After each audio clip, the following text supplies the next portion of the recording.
sœur, vous êtes sur le journal de Dame Berthe. Aujourd'hui, nous allons parler un peu de la grossesse et surtout de mon témoignage de l'accouchement.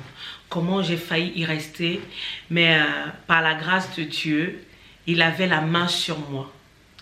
Donc, je vais commencer à la genèse.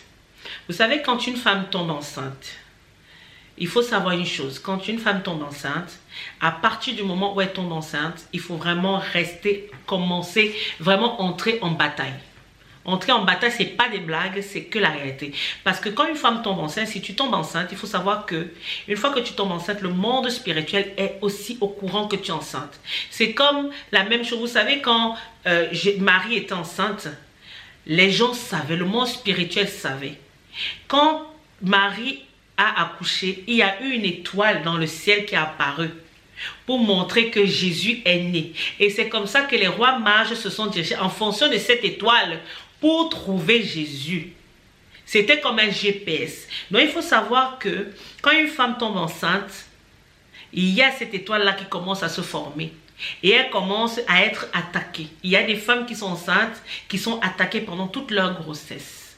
Donc c'est le pourquoi il faut vraiment être en prière pendant ta grossesse. C'est très important. Il ne faut pas être dans la distraction. Et comme j'ai toujours tendance à dire, les histoires des baby showers, les machins trucs là, tout ça, ce sont les histoires du diable. Parce que tu vas faire une baby shower, tu ne sais même pas si tu vas vivre. Tu exposes ta grossesse, tu t'exposes au monde gratuitement. Tu ne sais pas qui va poser la main sur ton ventre pour venir faire des incantations. Parce que quelqu'un qui fait des incantations, il ne va pas parler qu'à Sharabakanaka. Il va poser la main sur ton ventre, il va parler dans son cœur, il va maudire ton ventre, il va maudire ton enfant. Donc, quand vous êtes enceinte, faisons un peu comme des Chinoises. Est-ce que vous avez déjà vu des Chinois, des femmes chinoises enceintes? Moi, je n'ai jamais vu des femmes chinoises enceintes. C'est la question que je vous pose. Est-ce que vous avez déjà vu des femmes chinoises? Moi, pour ma part, je n'ai jamais vu une femme chinoise enceinte. Donc, soyons distraites, soyons discrètes quand nous sommes enceintes. Et quand vient l'accouchement, je vais vous faire ça sous mon témoignage. Mon accouchement, ce qui s'est passé, c'est que quand j'étais enceinte, j'avais une amie que je n'avais pas vue depuis longtemps. La dernière fois qu'on s'était, je crois, vu, c'était en 2006. Et depuis 2006, on ne s'était pas vu. Mais de temps en temps, on s'envoyait des messages. Quand elle est tombée enceinte, elle m'a dit qu'elle était tombée enceinte. Elle m'a envoyé des photos de son enfant. On était en contact, mais sans plus. Et on est resté comme ça. Et en 2018, quand je tombe enceinte, après les 3 mois, quand on dit après les 3 mois, une fois que l'œuf est fixé, tu peux dire à certaines personnes, je ne l'ai pas dit à grand monde, même pas à certains membres de ma famille, mais je lui ai dit, pour quelqu'un que tu n'as pas vu depuis longtemps, la première des choses qu'elle m'a dit, c'était, ah, je vais venir, je vais poser des vacances, je vais venir t'accompagner pour l'accouchement. Sur le coup, je n'ai pas vu ça malsain. Parce qu'il faut savoir une chose, qu'avant, j'étais le genre de personne gentille, naïve, qui croyait que tout le monde est comme moi. Tout le monde fait du bien. Tout le monde, il n'y a pas de mauvaises personnes. En fait, je vivais dans un monde utopique. Mais le monde utopique, là, m'a très vite rattrapée. Et je peux vous dire qu'elle m'a dit ça, je n'ai pas vu quelque chose de mauvais. Je me suis dit, ah, ben peut-être c'est une blague. Je n'ai même pas cherché midi à 14 h. Ce que je regrette, comme on dit en toute humilité, je regrette énormément d'avoir mis le père de mon enfant de côté. Et parce que je disais que je ne voulais pas le faire souffrir, je ne voulais pas qu'il me voie souffrir. Et laisser une inconnue venir accueillir notre enfant. Donc il faut savoir une chose, c'est que quand le moment du terme est arrivé, elle est arrivée. Elle est arrivée un jour avant mon terme. Je ne sais pas, je crois que comme elle savait, je lui avais dit que mon terme c'était temps. Elle était venue un jour avant mon terme. J'aurais pu accoucher avant, hein. Elle est venue un jour avant mon terme. Et le jour qu'elle est venue, directement j'ai commencé à avoir les contractions ce soir-là. Et déjà, après elle me dit, attends, je vais appeler ma tante au pays. Ma tante au pays, elle m'a assisté pendant que j'accouchais. Je n'ai pas trouvé ça mauvais, je n'ai pas trouvé ça, comment dire ça, je n'ai pas trouvé, je n'ai pas vu du mal en ça en fait. Je n'ai pas vu du mal en ça. Et ce qui s'est passé après, c'est que finalement nous sommes partis à l'hôpital. À l'hôpital, On m'a installé le monitoring, tout se passait plutôt bien, le cœur de l'enfant battait bien, on m'a fait quelques examens, on devait me faire une échographie, mais ce jour-là, il y avait tellement de femmes enceintes qui n'avaient pas la possibilité de me faire une échographie. On m'a renvoyé à la maison pour me dire de venir le jour de mon terme. Le jour de mon terme, je me ramène toujours avec elle et accompagnée du père de mon enfant. Et on fait des examens, on se rend compte que j'avais perdu des os déjà depuis. Donc c'était critique, il fallait provoquer l'accouchement. Donc finalement, on m'installe ensemble, on me provoque, on installe le ballonnet, ça s'appelle le ballonnet. Et au moment d'installer le ballonnet, ça se passe plutôt bien, les contractions sont hyper douloureuses parce que je ne pouvais pas avoir droit, je n'avais pas droit à la péridurale à ce moment-là, il fallait que le ballonnet tombe d'abord. Et elle était avec moi pendant tout ce moment-là. Pendant que je pleurais, pendant que je criais, elle était avec moi. Et finalement, le ballonnet tombe, j'étais à 2 doigts. Finalement, on m'amène en salle d'accouchement. En salle d'accouchement, c'est là que commence mon calvaire en fait. Dès que j'arrive en salle d'accouchement, on me fait la péridurale. En faisant la péridurale, moi j'ai senti que ça n'allait pas, c'était passé à côté. Pourquoi? Parce qu'une fois qu'on a installé la péridurale, on a fait le pansement, je me suis allongée, j'ai commencé à avoir des contractions fortement, j'ai pleuré, je supportais, je ne sais pas pourquoi je supportais, mais je supportais les contractions, j'ai pu supporter les contractions, sachant qu'on m'a mis en salle d'accouchement à 23 h, j'ai supporté les contractions jusqu'à 5 h du matin. Et c'est après que je me suis dit que, mais José, réveille-toi un peu, c'est pas normal, si on t'a mis la péridurale, tu ne devais pas avoir mal. Et je lui disais, est-ce que quand on met la péridurale, je lui ai posé la question, est-ce que quand on met la péridurale, on a encore mal? Elle ne me répondait pas, elle était seulement là à côté de moi, elle se moquait de moi, où elle pleurait, ouais, Assia. Et après, finalement, j'ai dit, c'est pas normal. J'ai appelé, j'ai dit à ma sage-femme que c'est pas normal. J'ai la péridurale, mais j'ai extrêmement mal. Je comprends pas pourquoi j'ai mal. Donc, et je me suis rendu aussi compte que finalement, je peux ne pas avoir la péridurale. Je pouvais supporter parce que j'ai supporté les contractions au moins pendant 5 heures de temps. Donc, finalement, on a fait venir l'anesthésie qui m'avait piqué. Elle a recommencé à piquer. Et je précise que cette personne était dans le milieu médical. Donc, moi, étant dans le milieu médical, mais avec les enfants, je savais que quand on fait une ponction à quelqu'un ou quand on pique quelqu'un, au bout de 2-3 fois, on passe la main. Passer la main, ça veut dire que tu fais venir quelqu'un d'autre, un autre médecin qui va essayer de piquer. Mais la personne a piqué. Pendant que moi, j'étais dans la douleur, la personne m'a piqué, je ne sais pas combien de fois, après une vingtaine de fois. Elle était à côté, elle ne disait rien. Pour quelqu'un qui est dans le milieu médical, avec le recul, quand Dieu m'a mis ça à cœur, je me suis dit, c'était pas normal. C'était pas normal. Donc, finalement, on a réussi à une certaine heure, je crois que c'était 7 h, 8 h du matin, on a réussi à m'installer la péridurale et ça a pu me soulager. Et mes doigts, les doigts, l'ouverture ne s'ouvrait pas. Je vous dis, de 23 h jusqu'à 11 h du matin, j'étais toujours à 2 doigts. Malgré tout ce qu'on a pu mettre pour essayer de dilater le col, rien. Je restais à 2 doigts. Je n'avais pas encore ça dans la tête. Je me disais que, pour moi, je me disais que c'est normal ou c'est machin. Et après, on vient m'annoncer que si ça ne va pas, vous allez passer au bloc, on va faire une césarienne. C'était la catastrophe quand on m'a dit que j'allais passer en césarienne. Je voyais ma mort. En fait, j'ai vu ma mort. Je me suis vue morte. Mais comme on dit, Dieu est Dieu. Dieu est amour. Dieu est amour. Dieu est bonté. Dieu est grâce. Je peux vous parler aujourd'hui. Je peux vous témoigner de ça aujourd'hui. Et je vous dis, je suis partie au bloc. Elle était avec moi encore. Et arrivé au bloc.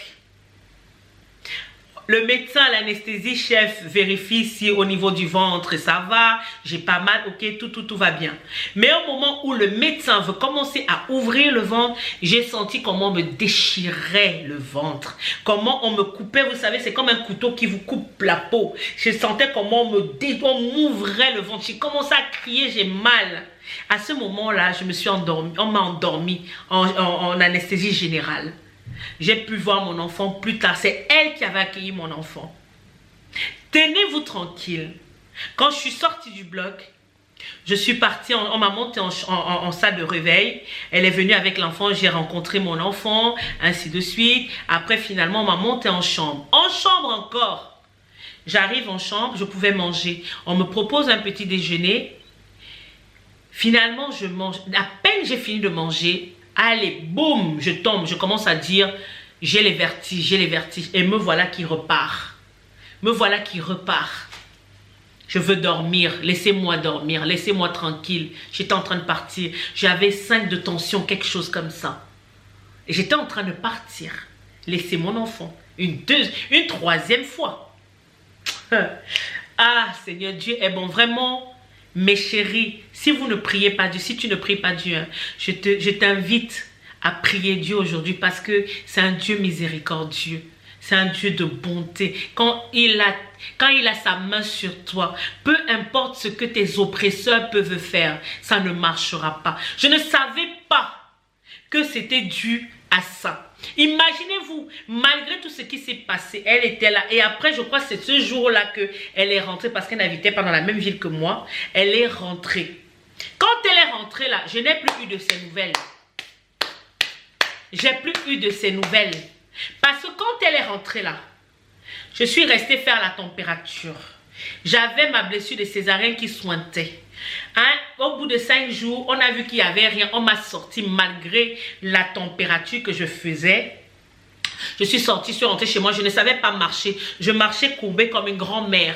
Je ne pouvais pas porter longtemps mon enfant parce que j'avais mal à mon ventre. J'avais des grosses garnitures, des gros torchons d'hôpital là que je mettais en dessous de ma blessure. Quand l'infirmière venait même faire le pansement à la maison, elle me disait, je dis, pourquoi on t'a laissé sortir? Si tu viens mourir ici à la maison, qu'est-ce qu'on va dire? Pourquoi on t'a laissé sortir? Je dis que moi-même, je ne comprends pas pourquoi on m'a laissé sortir. Car cela n'était au bout de 5 jours. Qu'est-ce qui se passe? Un matin, dans les coups de 5 heures du matin, je me lève. Il faut savoir que quand je me couchais sur mon lit, je mettais toujours un second drap. Parce que ma blessure sointait dans la nuit. En fait, de moi-même, je me disais, c'est bizarre. Je sens le pu. Je sentais le pu. Je sentais comment j'étais en train de pourrir de l'intérieur. Et Dieu. Et Dieu. Pendant ce temps, elle n'avait plus donné de nouvelles, elle ne me donnait plus de nouvelles, elle ne prenait même pas de nouvelles pour savoir est-ce que ça va, est-ce que tu es rentré, machin. Parce que quand tu viens accoucher quelqu'un, la moindre des choses quand tu pars, c'est rester en contact. Est-ce que ça va? Avec l'enfant, ça va? Est-ce qu'il mange? Moi, je sais pas, moi j'ai assisté une de mes soeurs qui avait accouché ici. J'étais avec elle, je regardais, est-ce que ça va? Est-ce que le lait coule? Est-ce que tu t'en sors? Mais rien de tout cela. Rien de tout cela. Donc me voilà avec la douleur, impossible de marcher, impossible de machin. J'appelle les urgences, j'appelle le 15 m'envoie les ambulances. Les ambulances me prennent l'attention. J'étais un EVA, quand on dit l'indice de douleur, j'étais à 20. C'était même plus à 10, c'était à 20. Il fallait descendre des escaliers parce qu'à l'époque, j'avais les escaliers pour arriver dans la rue. Il fallait descendre, partir de mon appartement, descendre les escaliers. Je vous dis que c'était impossible, c'était la galère, c'était la mort. On arrive dans l'ambulance, le temps que... Je dis que juste le fait que l'ambulance roule comme ça, j'avais mal, je criais, on va arriver, on est arrivé, j'ai mal. Quand on arrive à l'hôpital, directement urgence, on me fait un scanner, on me dit ça ne va pas, il faut repartir au bloc. Parce que ça ne va pas. Et je peux vous dire que quand je suis sortie du bloc, quand je sortais, j'étais œdémacée, j'avais des jambes, des poteaux. Je n'ai pas compris que, mais d'habitude, quand on accouche, on dégonfle. Mais moi, j'ai accouché, j'avais encore les jambes gonflées. J'avais encore les œdèmes partout. Partout, j'étais œdémacée de partout. Donc, deuxième opération, on me passe au bloc. Quand je sors du bloc, et il faut savoir que, avant de passer, quand je suis restée à l'hôpital la première fois, une semaine, on m'a détecté que j'avais un problème dans le poumon. J'avais l'eau qui était entrée, qui s'était infiltrée dans mes poumons. Donc, je ne savais pas me coucher du côté droit. Il fallait que je sois toujours à demi-assise. Imaginez-vous quand tu rentres à la maison, tu n'as pas les lits d'hôpitaux là où tu es demi-assise. Tu dois t'allonger avec un enfant qu'il faut allaiter. Machin. Je ne sais pas comment j'ai fait, mais je sais que c'est Dieu qui était avec moi. C'est Dieu qui était avec moi. Et j'arrive à l'hôpital, donc on m'opère une seconde fois et machin, tout ça. Mon bloc a apparemment duré parce que jusqu'à aujourd'hui, je n'ai pas su combien de temps je suis restée au bloc. Mais car cela ne tienne, j'ai eu la chance d'avoir rencontré une anesthésiste que je connaissais, une compatriote qui m'avait dit, ah, purée, quand tu es allé au bloc là, on t'a retiré le pus dans le ventre. Il y avait le pus dans ton ventre. Hein. J'ai dit, ah bon? Moi, ils ne m'avaient rien dit. Ils m'ont dit qu'il y avait le pus. Elle m'a dit qu'il y avait du pus dans mon ventre, qu'on a retiré énormément de pus. Ah!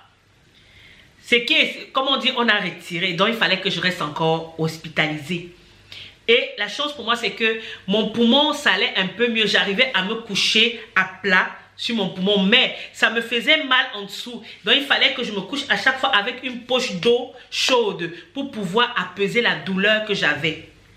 Et finalement, mon enfant n'était pas avec moi, l'enfant était resté avec son papa. Finalement, me voilà que j'avais demandé que vous, vu que vous avez fait une erreur, ramenez-moi, comment on appelle, trouvez-moi une chambre en maternité.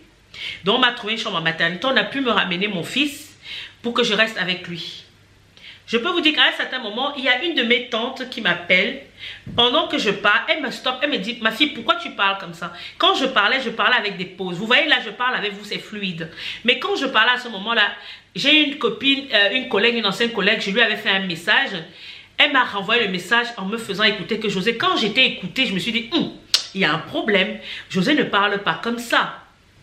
Donc, elle me dit, pourquoi tu parles comme ça? Tu parles avec des pauses. Parce que quand je parlais avec des pauses pour reprendre ma respiration. Je parlais avec des pauses pour reprendre ma respiration.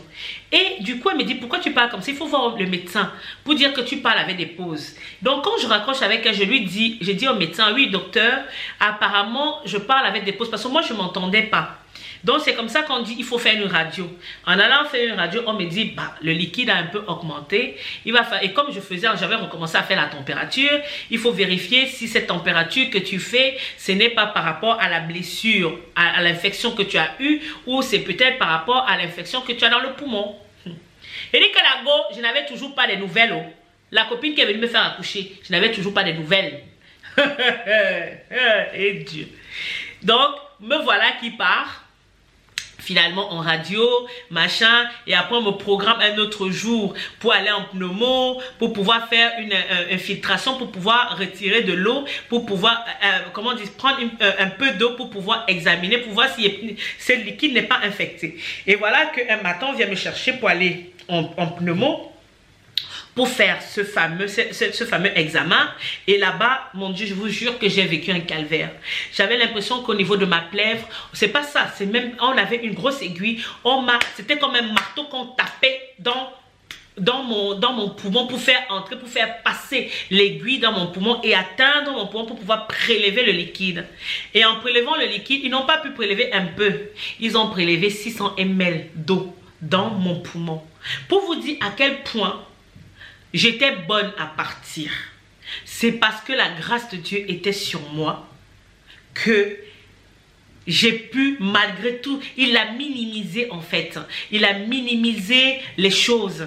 Il a minimisé les choses pour que je puisse vous raconter cela aujourd'hui.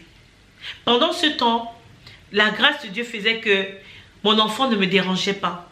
Il était calme. Il faisait ses nuits. Dans la nuit, il ne dérangeait pas. Il se levait, il faisait seulement le matin, à une certaine heure pour manger. Ça s'arrêtait là. Il ne m'a jamais dérangé. La grâce était vraiment sur lui, était sur nous. Donc c'est comme ça qu'avec tout ça, j'ai repris ma respiration normale. J'ai repris le langage normal. Finalement, je suis restée pratiquement 1 mois à l'hôpital. Parce qu'il fallait vraiment que la blessure, qu'on se rassure que la température, parce que j'ai chauffé pendant très longtemps, la température ne passait pas. Pendant ce temps, la personne qui était venue ne me donnait pas de nouvelles, ne prenait pas de nouvelles. C'était d'autres personnes qui prenaient des nouvelles. Donc, c'est comme ça que finalement, on me dit, j'en avais ras-le-bol de rester à l'hôpital. J'ai dit, je veux rentrer à la maison. Quitte à ce qu'on me fasse hospitaliser à la maison. J'ai été hospitalisée à la maison pendant 2 mois encore. Parce que c'était les 2 mois où j'avais des piqûres de Lovenox à faire. Dans les cuisses, dans les jambes, dans le ventre. J'avais aussi des pansements à faire au niveau de mon ventre. C'était très important de vérifier que la cicatrisation se faisait bien et que ça ne sointait plus. Dans 2 mois passés, finalement, ça allait mieux. Je dis par la grâce de Dieu. Et c'est après 2 mois, 3 mois que elle revenait vers moi. C'est comment tu vas, machin et tout. J'ai dit que tu as loupé ici, j'ai failli mourir, hein, machin. Mais elle ne s'est jamais vraiment attardée dessus. Ah, ton accouchement là, c'était dur, hein. C'est elle qui avait pris les photos de mon enfant. Je lui ai dit, envoie-moi les photos. Elle me dit, c'était délicat, hein, machin.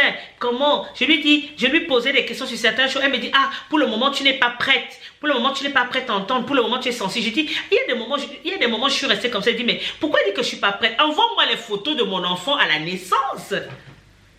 Envoie-moi les photos de mon enfant à la naissance. Parce que c'est elle qui avait pris toutes les photos de mon enfant à la naissance.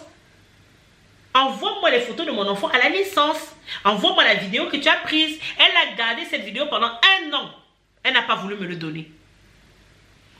Et je tiens à vous dire que, comme je suis ce que je suis, ça n'a pas suffi. Moi, pour moi, je me disais, ah, voilà, c'est tout. C'est l'erreur médicale, machin et tout, tralala. Voilà, c'est tout. 1 an plus tard, non, en 2021, je me dis, on a recommencé à s'appeler. Donc, je dis, je vais aller passer quelques jours avec elle. Je suis partie passer quelques jours avec elle. Je vous dis, la manière dont on vous accueille, c'est révélateur de toute chose. Si quelqu'un vous estime, la manière dont il vous accueille, ça vous révèle l'importance que vous avez pour cette personne. La manière dont j'ai été accueillie, j'ai dit, ce n'est pas grave. Je n'aime pas juger, mais j'aime observer. J'ai dit, c'est pas grave. J'ai fait comme je ferais chez moi. S'il faut faire le ménage, je fais le ménage. S'il faut faire à manger, je fais à manger. S'il faut faire, si je fais. Je faisais ce qu'il y avait à faire. Le jour de mon départ, le Saint-Esprit me dit, il y a quelque chose. Mon cœur est bizarre. Mon cœur est bizarre. J'ai dit, il y a quelque chose. Elle-même, elle avait changé d'attitude. J'ai dit qu'il y a quelque chose. Je suis entrée dans la voiture avec l'enfant. Quand je partais sur la route, mon cœur n'était pas tranquille. Je priais Dieu. Mon cœur me disait, elle là, il y a un problème. Elle là, il y a un problème. Elle là, il y a un problème. Et ça n'a pas tardé. Quand je suis arrivée, oh, elle m'a sorti plein de choses. Oui, parce qu'elle m'avait envoyé les sous pour payer son permis. Parce qu'elle voulait venir passer le permis chez nous ici. Elle voulait, oui, il faut payer, il faut si. Elle m'a mis la pression. Elle m'a jusqu'à inventer des choses qui n'ont pas de sens. Parce que moi, après, je suis partie me renseigner pour être sûre que ce qu'elle dit, c'est vrai. Mais il s'avérait que ce qu'elle disait, c'était que du faux. C'était que du mensonge. Donc, j'ai dit, ce n'est pas grave. J'ai fait ce qu'il y avait à faire. Je lui ai dit simplement, si tu veux me demander quelque chose, tu n'as pas besoin. J'ai fait quelque chose, je ne vais pas manger ton argent. Tu me connais quand même. Je ne vais pas manger ton argent. Je suis partie, j'ai fait. Je vais partir faire une 2e fois, peut-être t'inscrire au permis. J'ai fait. Parce que le but, c'était que quand elles viennent dans notre ville passer sa conduite, qu'elles dorment chez nous. Qu'elle dorme chez nous. Donc finalement, qu'est-ce qui s'est passé? Elle venait passer sa conduite. Elle ne m'a jamais dit qu'elle venait dans la ville où j'étais. Donc elle passait sa conduite, elle rentrait. Elle passait sa conduite, elle rentrait. Je suis par l'auto-école qu'elle venait passer sa conduite et elle rentrait. Donc c'est comme ça que du jour au lendemain, elle a arrêté. Je lui ai posé la question, est-ce qu'il y a un problème? Elle m'a dit non. J'ai dit ok. J'ai seulement dit dans mon cœur que si tu veux partir, la porte est ouverte. Aujourd'hui, au moment où la semaine qui vient de passer, j'ai compris pourquoi Dieu l'a sortie de ma vie. Parce que cette fille a tenté de me tuer à plusieurs reprises. Elle a tenté de me faire du mal ou de faire du mal à mon enfant à plusieurs reprises. Mais comme Dieu est Dieu et comme j'ai la grâce de Dieu sur moi, donc je viens te dire, toi qui m'écoutes aujourd'hui, quand tu vas aller accoucher, si tu es enceinte ou tu prévois d'être enceinte, ne fais intervenir personne, même pas les membres de ta famille. Je dis, même pas les membres de ta famille. Que ce soit un moment entre le père de l'enfant et toi. Écoute le Saint-Esprit. Oh, tout à l'heure, je venais de faire une vidéo sur le temple. Notre corps ne nous appartient pas. Notre corps est le temple du Saint-Esprit. C'est le Saint-Esprit qui vit en nous. Donc, écoute ce que le Saint-Esprit te demande. Si le Saint-Esprit te demande, comme une de mes sœurs là, son mari, c'est son mari qui est son oppresseur. Elle s'est levée, le Saint-Esprit lui a dit, quand son mari est parti travailler, le Saint-Esprit lui a dit, lève-toi, va à l'hôpital. C'était pas son terme. Elle s'est levée, elle arrive à l'hôpital, on dit, madame, il faut enlever le cercle, là, vous devez accoucher. C'est comme ça qu'elle accouche. Même à moi, elle ne m'a rien dit. C'est comme ça qu'elle accouche. Et puis, elle m'envoie un message pour me dire que j'ai accouché, José, machin, c'est comme ça. Moi, j'ai respecté parce que c'était normal. Et maintenant, si le Saint-Esprit, donc je disais, si le Saint-Esprit te dit, prends ton mari, va accoucher, il t'accompagne, ça va se faire naturellement. Tu vas prendre ton mari, tu vas aller accoucher et tu vas revenir tranquillement, mais sans alerter les gens. Je dis du moment où tu es enceinte jusqu'à l'accouchement. Quelqu'un te demande tu accouches quand? C'est un garçon? C'est une fille? Je dis, invente des histoires, trouve ce que tu veux comme invention, mais invente des histoires pour pouvoir ne pas tenir informer les gens. Parce que l'être humain est mauvais, l'être humain est méchant. Je ne sais pas, comme mon père a toujours tendance à dire, l'être humain est fluctuant, ondoyant et divers. En plus de cela, il est mauvais. Il faut qu'il ait une grâce en lui. Il faut qu'il ait choisi d'être dans la nuit comme d'être dans la lumière. Nous avons cette latitude-là de faire le choix d'être dans la nuit comme d'être dans la lumière. Donc, l'être humain est mauvais et vous ne connaissez pas le cœur des gens. Vous ne connaissez pas la face cachée des gens. Moi, j'aurais pu mourir. J'aurais pu mourir. Mais c'est parce que tout ce que j'ai vécu jusqu'aujourd'hui dans ma vie, c'est parce que j'ai la grâce de Dieu, j'ai la main de Dieu sur moi. J'ai la main de Dieu sur moi. Et je peux dire, mon Dieu est un grand Dieu. Mon Dieu est un grand Dieu. Donc, je tenais vraiment à partager ce petit témoignage avec toi. Pour te dire que la grossesse, l'accouchement, ce sont des moments très importants d'une femme. Ou d'une famille, ou d'un couple. Vous ne devez pas partager ça avec les gens. Vous devez vivre cela dans le secret absolu. Je dis bien, secret absolu. Vous n'avez pas besoin d'aller crier sur les toits, montrer votre ventre, faire ainsi comme des gens font là dehors. Parce qu'ils savent sur quoi ils comptent. Chacun sait sur quoi il compte. Ne t'expose pas. C'est pas parce que ta copine s'expose que toi tu es. Parce que tu sais pas. Il y a des enfants qui naissent mongols. Il y a des enfants qui naissent trisomiques. Il y a des enfants qui naissent. Tout ça. Si vous saviez. Si vous saviez, cela ne vient pas de Dieu. Parce que Dieu ne peut pas donner un enfant handicapé à une femme.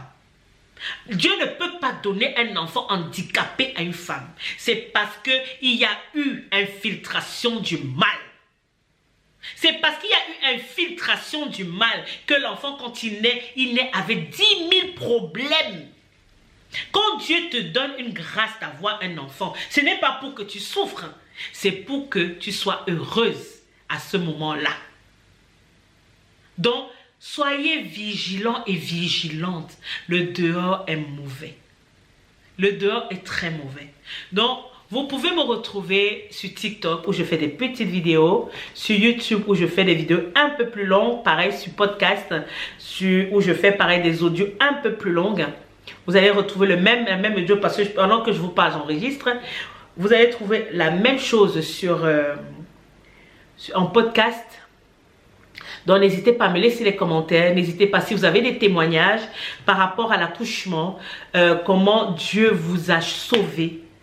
Si vous voulez témoigner, je suis là. Vous pouvez me contacter par Instagram. Ça me fera un plaisir de vous enregistrer en podcast. Vous étiez sur le journal de Dame Berthe. Au revoir. Tchuss.